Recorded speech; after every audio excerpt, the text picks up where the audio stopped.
while it enhanced transparency, there have been concerns regarding the misuse of content and trolling of judges' remarks on social media. So, ma'am, I want to know the safeguards or reform do you think that is necessary to ensure that online streaming contributes positively without leading to misinterpretation of undue criticism of the judiciary? For example, you have handled the Patanjali case. Also, I want to know about the laws being played by AI in judiciary. So, this is a multi-pronged question. The first thing would be the role of AI in expediting matters that are pending in court. We all went through the COVID-19 phase, and we had reached a stage where everything was shut down. And for a few days, and just for a few days, the courts had also to shut down. But it was at that time that the fact that one could do virtual court gained a lot of impetus. In Delhi High Court, initially, when AI was introduced and PDF files, paperless courts were introduced, they were confined to only matters relating to taxation and arbitration. We hadn't expanded it to all jurisdictions. But when COVID hit us, we had no choice but to function in every jurisdiction virtually. The biggest advantage was that the doors of the court were kept wide open during peak pandemic when everything was shut down and the country was in a lockdown status. I think India was one of the few jurisdictions where courts continued to function through such a tough phase. And that was all credit to the staff, to the registry. That was the backbone of the judges who were working overnight just to ensure that we got the files which were coming to us physically to be able to go through it in the night, and such of the matters that were urgent to address the issues the very next day. So though the number of cases were fewer at that time, but the urgent cases were being listed without exception. There was a procedure where a request could go online by the lawyers to the registrar. Registrar would sift the matters and check their urgency, run it through the Chief Justice and list them. So that process was something which helped the judiciary a whole lot. And the fact that a litigant could sit at home and see the proceedings that were happening in court was a big thing at that point in time. So as far as AI is concerned, I think that it had a very positive role to play for us. Another aspect was that as we got used to PDF files, virtual appearances, hybrid modes also came in later on. Some people who couldn't have come to the court physically could log in and see the proceedings. Some lawyers who had difficulties could stay at home and any part of the country and log in. It worked wonderfully for women litigants and women lawyers too, because women have to multitask. And women lawyers had a home to run, had to do so many things, take care of their parents, being the primary caretakers for their children. They need not have come to court or their office. They could work from home, attend to their case and maybe go back to some work, attend to another case in another court. So for those target persons, this worked beautifully. As far as the negative impact of this is concerned, as you pointed out, that there is a lot of trolling of judges. Well, I guess that we have to take the bad with the good, and looking at the good, which is more predominant than the bad, perhaps accept it as part of the system and go on. Speaking for myself, I've not been on social media ever since I got appointed as a judge. So really one is, in a manner of speaking, insulated. One doesn't know what is happening around you. In that sense, if you don't know, it's better for you. You are more free in your mind to say and do what you think is right in a matter. So I think we'll have to accept it and get on with it.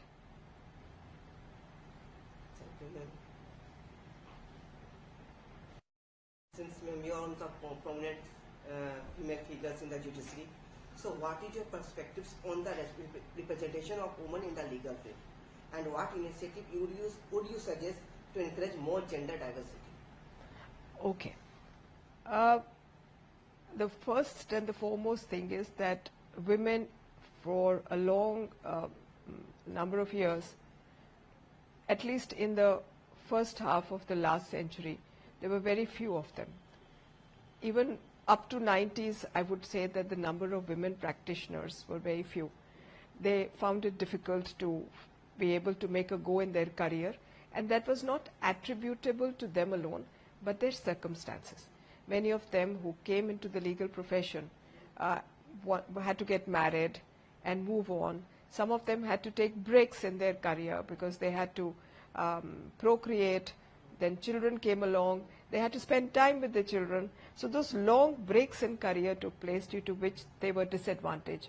Such of their contemporaries with whom they had started their career by then had gone much higher, had achieved much more. So they had that disadvantage, for which they can't be blamed. Those of them who came back many times were such of the women lawyers who had a backup within the family network, as in their work was being attended to either by their husbands or their father, brother, or any family member. So the clients were retained. Invariably, for anybody who drops out of a practice suddenly, the clients have no option but to move on to another lawyer. So that retention of a client can't take place for a woman. That was one of the big negatives, and continues to remain so. Many times the women, they get married, they have to relocate from the city they are practicing in. They have to go to any part of the country or abroad. Then what happens to their career? They sacrifice their career for the sake of the family, for the sake of their married life, and all of that. So these are considerations which did cause an impact in the presence of women in this field. Now, I think from 2000 onwards, one is seeing a lot of serious women practitioners who would like to push the marriage to a bit later, to be able to make a name for themselves in their career, or work harder and then marry. There's also been a trend among many of the youngsters to marry a bit late and establish themselves before they look at marrying at all. So that in a way has worked for women practitioners who are willing to work harder, work longer hours, and work shoulder to shoulder with their male colleagues to be able to deliver the expectations of their clients. And as far as women in the judiciary are concerned, because the pool of the women is lesser from among the lawyers, then naturally the pool of choice is lesser for the collegiums of all state high courts to select the women.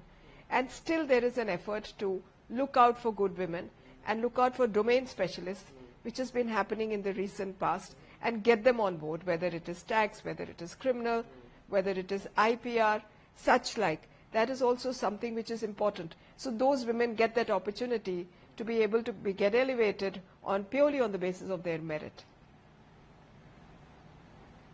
So I want to know your personal view on, since we separate toilets for women is a basic necessity, we all know. But there is a number of washrooms for women are far less in comparison to the number of washrooms for males in court complexes. What do you want to say on this? So this is such a basic issue, toilets. The first thing anybody wants is a comfort in a working place.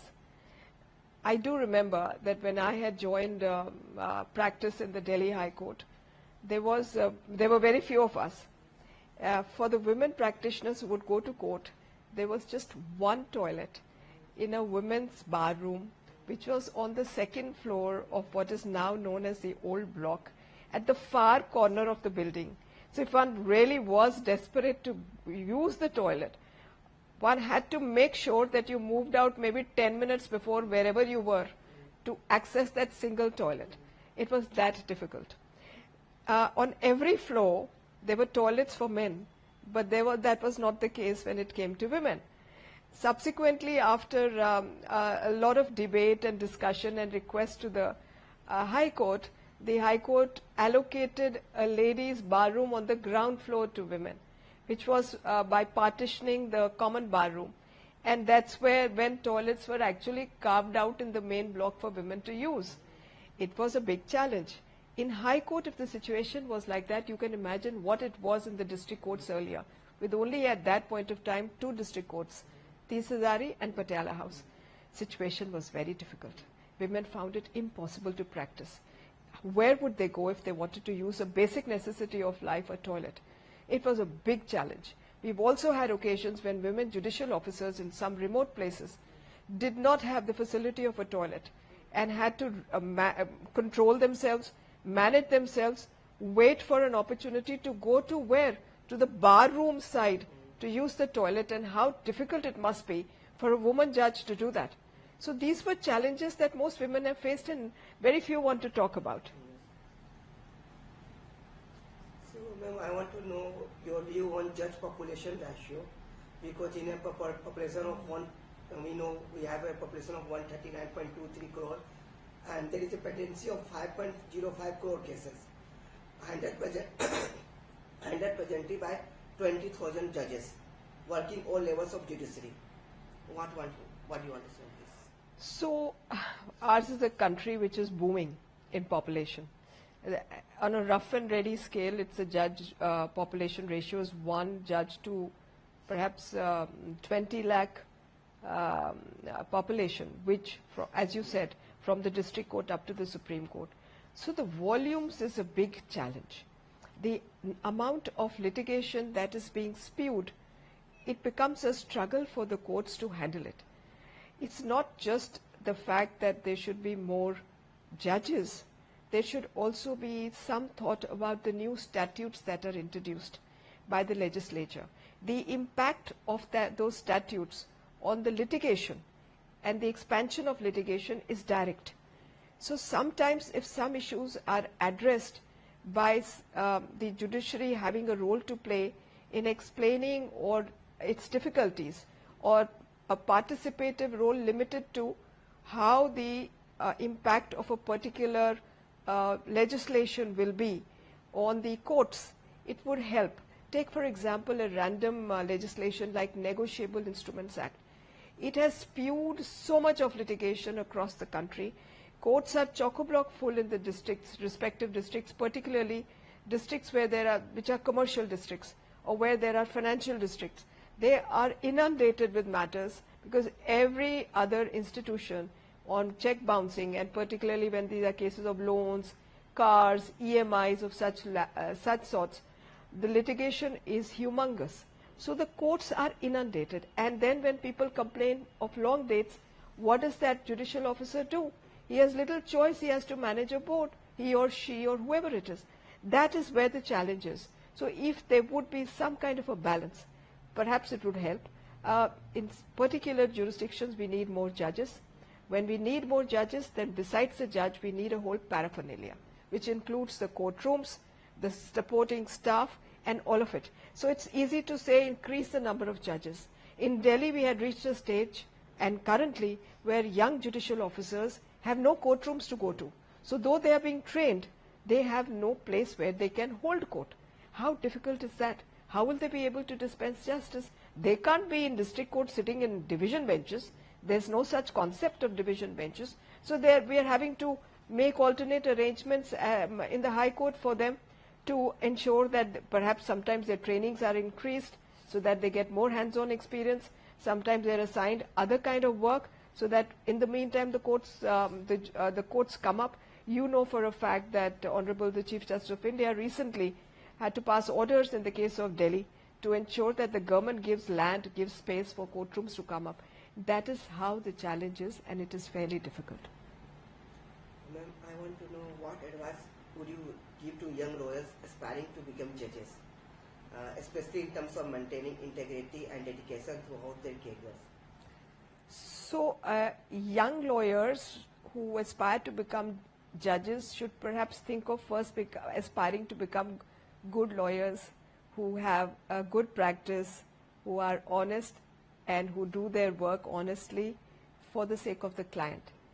If somebody is good in his career, in his work, in her performance, in her approach to matters, it is bound to give that person a good, well-rounded character. And it's a natural progression that courts will themselves look at those particular lawyers who are bright to pick them up.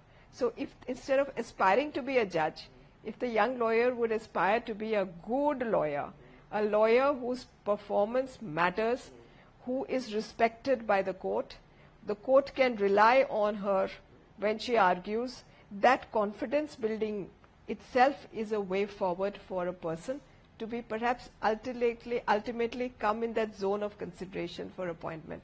And what's true for women is equally true for young men. Both of them have to do that to make a mark in their career. Honesty, sincerity, integrity, and hard work do not have any substitutes. Ma'am, I want to know do you like to share some thoughts on a particular case or judgment that you feel had a significant impact on society during your tenure?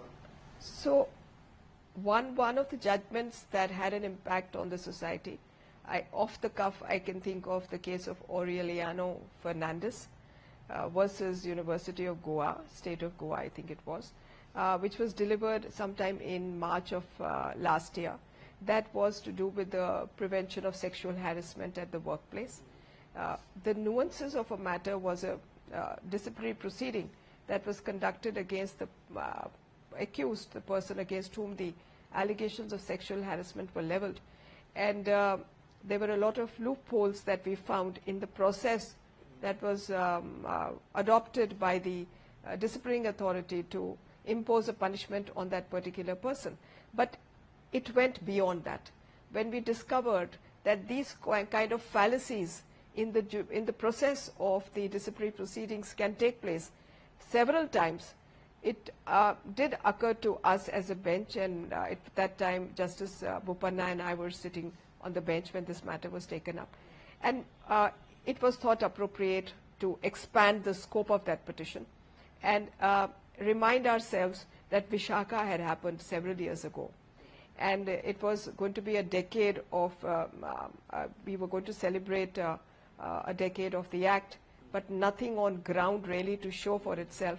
And we felt that several agencies had committed a lot of lapses in constituting the Internal Complaints Committee, which we call now ICs, in making sure that they were in place, in their compositions, in spreading the word amongst the employees of how important this statute was, in letting people know that there was something like a committee to which the complainant could go.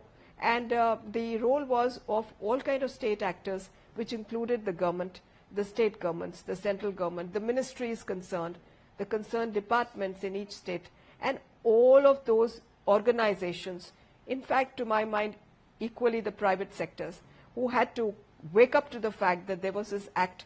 It needed implementation. It needed protection of women who were suffering for sexual harassment at the workplace, and the women themselves had to feel strong and bold enough to approach the internal committee with a complaint. So those confidence building measures were also important. We also felt that the judiciary needed to be more conscious and cognizant of it. So all the state judicial academies were also requested to do an exercise to spread the word and hold workshops to spread the message of this particular enactment and its benefits. I mean, there is a judgment where you and Justice Vivian has given different views on the abortion laws. Yes. I want to know about this. So there was a matter that was marked to our bench. Justice Nagratna and I were sitting together in a matter which related to a lady who had come at a very late stage. 24 weeks is the cutoff under the Act for any such abortion, and it could be for various reasons. It could be on account of the fact that it was pregnancy that was foisted with danger for the mother. Maybe the life of the mother was in danger. Or there could be circumstances where the child could be suffering from some kind of deformities, which would lead to which could lead to complications at a later stage if the baby was born. It could be cases of a case of rape, or somebody who was mentally retarded and not in a position to know that she was pregnant or at the right time. So there are several circumstances that the statute considers.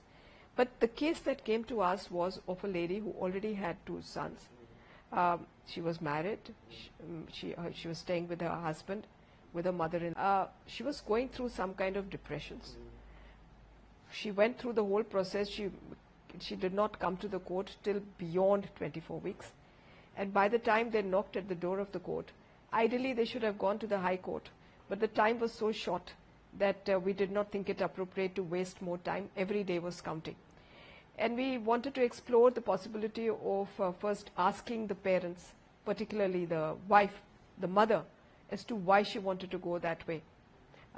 We also simultaneously directed, which we all do, that the matter be referred to a board of doctors, medical doctors, who would give their input from any government hospital and give an overall view of what their considerations are and what is their guidance. The first report that came before us was such that both my sister, Justice Nagaratna, and I felt that we could give permission and the child could be aborted because of the condition of the mother. But subsequently, within, I think, a couple of days, maybe one day, the matter was again mentioned before us by the central government, saying that there is another report that has been forwarded by the medical board constituted by us. And that report says that there is a life in the fetus completely healthy, and that it is now quite late, and there could be circumstances where the court should reconsider the fact. We again virtually called in the mother on the screen because we didn't want to disturb her, and we had a hybrid mode of interacting with her while the counsel was physically present in court. The only reason the mother could offer, because the child the fetus was healthy. Of course, there was a heartbeat by then. It was a question of just delivering the child in a week or so. She, at that time, stated that she may not be able to, the father and the mother may not be able to keep the child with them. The state offered that if that happens, we will make sure that we take over the child and rear the child. So with all those assurances, and what weighed with me was that the the fetus was alive, and it was just a matter of a week or so, and the child would have been born, and it was a healthy fetus. That made me think that my judicial conscience did not permit, in such facts and circumstances, to permit the mother to go ahead with the abortion. Whereas my sister did not agree with me and felt differently. The matter was referred to a 3-judges bench later, which took the same view that I did, and ultimately the fetus was born. The mother was admitted at a government hospital, and the silver lining to this cloud was that later on I came to know that it was a bonny baby boy. So she had 2 sons earlier and another son, and the parents refused to part with the child. The child has remained in the family, though the court, at the instance of the court, the government did say that they're willing to take the child and give it out in adoption. The parents did not want it. So it all ended up well. But that is not to say that in other circumstances we would have taken a same view. It is a case-to-case situation. In the facts of this case, we felt like that. In the facts of another case, and we keep getting these cases in our judicial career very often, there have been so many cases where we have, and I myself with another colleague, had decided to permit the mother even at a later stage beyond 24 weeks. But we must keep in mind that the legislature has laid down laws. The exceptions should be such that we should be able to exercise it in the larger interest of the mother and the fetus. So it is not as if the courts are against abortion. It's only a fact and circumstances of the case that guide us.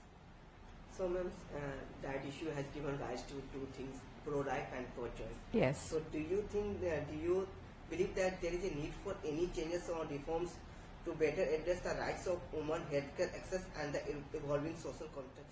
It is extremely imperative to make a woman, to handhold a woman at the stage of pregnancy and make her conscious of her rights. Sometimes it is sheer ignorance due to which they come late for relief. Other times, perhaps by the time the tests are done, many times they ignore it and go at the very last stage. One can't say.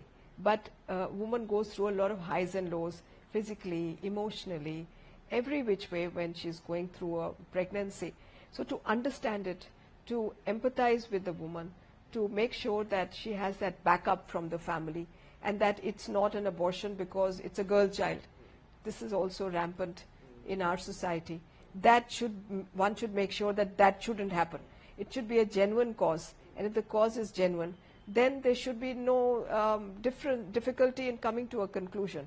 Yes, the struggle would be, or the debate would be, when the child is normal, fetus is normal, yet to be born, has crossed 24 weeks, what should be the considerations for the court to weigh the balance and weigh the scales and balance it out between the right of life to the fetus vis-a-vis the independence of a woman and her claim to independence of her own body. Those are issues which are bound to come to court perhaps in the near future, which would need to be reconciled. Ma'am, during your farewell speech, you have said that you are not retiring but re-attiring. So how's your life post-judgeship tenure? It's very interesting. Yes, I did say when I laid down office in my farewell speech that there is nothing like a retirement. I don't intend to hang up my boots. It's a case of re-attiring.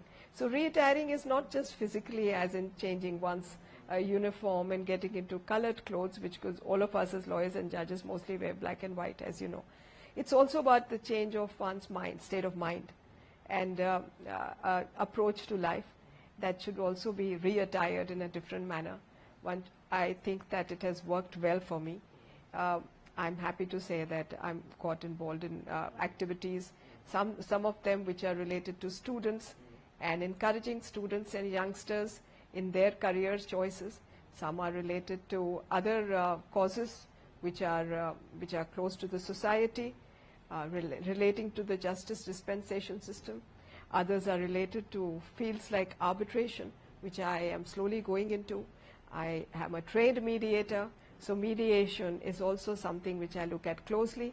It has been the last, I should say, a month and a half. I've just admitted office in the first week of September. Have been very interesting, and I think I'm satisfied, and I'm happy that I'm going this way. So, ma'am, I want to know, since when you are in Delhi, you have handled COVID-19 cases in first wave. So Supreme Court has played a crucial role in the handling COVID-19 cases. You also have been judge of Telangana High Court. You have handled the COVID-19 case there in second wave. So what role did the High Court had played during that time? I want to know. Or the yes, I think each state High Court has played a critical role because the Supreme Court had naturally to give pan-India directions. And at the larger scale, where central governments were directed to do things which are good for the entire country. But the nuances and the problems of each state were only known to the state high courts. So when I was in Delhi High Court, this PIL was assigned to me, the COVID-19 PIL that we called. At that time, testing was a big challenge. And nobody was equipped to test the persons for checking whether they were suffering from COVID-19. The number of the instruments were less, the kits were less. It was confined only to government laboratories, not to private, where there were thousands of persons waiting for their tests. Many had to travel abroad and couldn't do it because they were not getting test reports on time. So there was a lot of streamlining one had to do. And at that time, I'm glad, and I think it was really satisfying that we could do something to be able to reach out to every person suffering from or apprehending the infection, and making sure that various steps were taken by the government to give them access to hospitals, to laboratories, to medical treatment, to the number of beds that were to be booked and reserved for COVID patients, and at the same time not compromise the health of those who were critically ill with other ailments. It was a big challenge, and that was a matter which we were taking almost every third day, so to keep a tab on what the progress was, including making sure that the senior most officers of the departments who were involved, whether it was health or others, were working with us in tandem, and they were present online. It was not left to the lawyers alone to convey the messages, but for the secretary concerned and other department heads concerned to be present, hear the orders and implement them. That was the idea. Fortunately, it worked as much as it could, and well enough to open to widen the number of testing, increase the number. We used to monitor the monthly reports and how they were panning out, what was the extent of infection, etc. Through that wave from the month of May onwards, or was it April onwards, till the first wave was strong. By the end of that year, I was appointed as a Chief Justice of the Telangana High Court, and I moved to Hyderabad. The second wave took place when I was in Hyderabad as Chief Justice. And though the courts were shut down for summer vacations in the month of May, the monitoring of COVID was being done by me and my brother judge throughout that phase. We were meeting every week. There would be a sitting on which we would discuss what were the current issues. By then, oxygen was a big issue. Access to medicines was a big issue. The hospitals were inundated. The problem also was with regard to the vaccination. There were not enough vaccination around for doses to be given to everybody. all that was happening, and it was a churning phase. So during that phase too, we made sure as a court that our doors were open, that all issues were brought before us. This was a phase when at one state the state government of Telangana shut the borders to other states so that patients suffering from COVID could not cross over for treatment. Hyderabad is a hub for medical treatment. It's known for the quality medical treatment and the big hospitals that it's had. So we had to intervene as a court and direct that all borders be de-sealed, not to stop any ambulance at the borders, permit them access without looking at their identity or where they belong to, because at the end of the day, they were patients who needed treatment. And fortunately, it worked, and the orders were withdrawn, they were quashed, and the borders were opened for all the patients. Where CTI Chanchur had complimented you by saying you are not just a woman judge, but also a fierce protector of the rights of women. How do you see this compliment? I don't see a compliment for anything but what it is. It was so generous and kind of him to say that. I think that as a woman, the journey is very tough. A woman practitioner, a woman judge, a journey is very tough. And if one has been able to achieve anything with the support of one's family, one's near and dear ones, then it is very important to give back to the society. So in that sense, being a fierce protector would be a role I happily accept. I think it's important for us to mentor the youngsters who are coming into the profession, the young women who are confused, who don't know which way to go, who don't have support systems. It is our duty to make sure that they have that comfort and as much as we can give, so that they enter the mainstream and are able to blossom into good meritorious lawyers and hopefully adorn the bench as I did. So I think I'll accept that compliment and thank my Chief Justice for saying that. Each one of us women, wherever we have reached, couldn't have done so without a firm backing from their close, near and dear ones. The case that is related to LGBTQ marriage right. So I want to know, ma'am, since you have a majority view on that case, so how do you take on?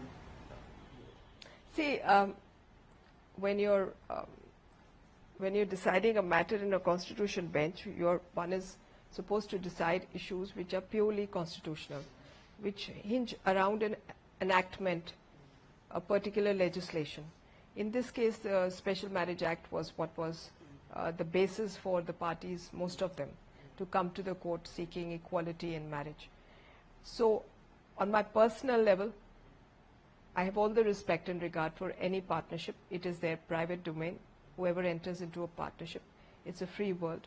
One should not interfere. One should respect that and treat them as one would anybody else. There cannot be any distinction. But when it comes to interpreting the statute and sitting on a bench where we are deciding constitutional issues, I think we have to keep ourselves within the four walls of that particular legislation. The majority view was that the statute, which was being heavily relied on by most of the parties, did not cater to this particular relationship being recognized in law.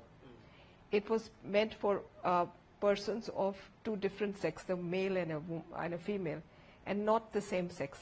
So as a result, the arguments that some provisions should be read down to and not be interpreted in a way as to exclude the LGBTQ plus category, or some provisions should be read into, some sentences should be read into the existing provisions, could not persuade us as a majority view, and therefore we were unable to concur on the arguments being offered.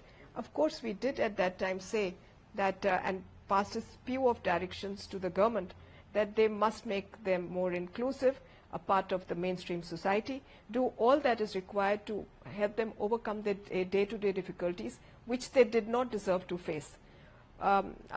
Happily so, a high-powered committee has been constituted by the Centre thereafter, and they are looking into all those aspects and addressing them. So I think that our society will hopefully evolve as it goes along, and what has to come from the legislature would then be the way out and way forward.